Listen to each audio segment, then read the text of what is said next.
মুক্তিযুদ্ধ এত সহজ জিনিস না। সেই শেরে বাংলা ফজলুল হক, হুসেন শহীদ সোহরাওয়ার্দী দেশ থেকে দেশান্তরে গিয়ে সুভাষ বোস, মৌলানা আব্দুল হামিদ খান ভাসানী, বঙ্গবন্ধু শেখ মুজিবুরেরা বাংলাদেশের স্বাধীনতা সংগ্রামের ভিত্তি স্থাপন করেছিল। সেই ভিত্তির উপরে দাঁড়িয়েই 1971 সনে আমাদের নেতা সেই শহীদ জিয়াউর রহমান বলেছিলেন প্রথম নিজের নামে, I Shaheed Zia, I major Zia do hereby declare the independence of Bangladesh, প্রথম নিজের নামে, পরে বঙ্গবন্ধুর নামে। আমি আজকে আপনাদের কাছে বলতে চাই, মুক্তিযুদ্ধ এত সহজ জিনিস না।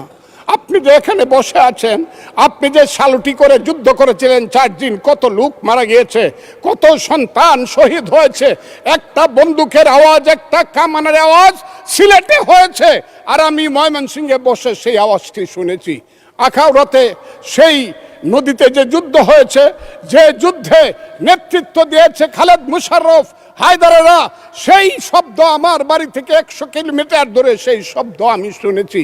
ওই যে ধানোয়া কামালপুরে কর্নেল তাহেররা যুদ্ধ করেছে, সেই যুদ্ধের সংবাদ শব্দ আমি কিশোরগঞ্জ থেকে শুনেছি। 11টা সেক্টর ছিল, 1 নম্বর সেক্টর কমান্ডার জিয়াউর রহমান, 2 নম্বর খালেদ মুশাররফ। জিয়াউর রহমান যখন ব্রিগেড কমান্ডার হলেন, তখন কমান্ডার হলেন সেইখানে। ওই ফেনীর যুদ্ধ, জাফর ইমামদের আজকে যাই করুক তারা, বিলুনিয়ার যুদ্ধ তো আমরা বলবো না।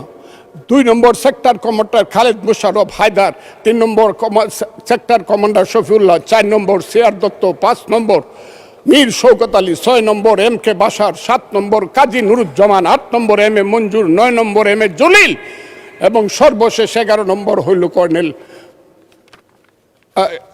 তাহের, যার পা চলে গিয়েছিল।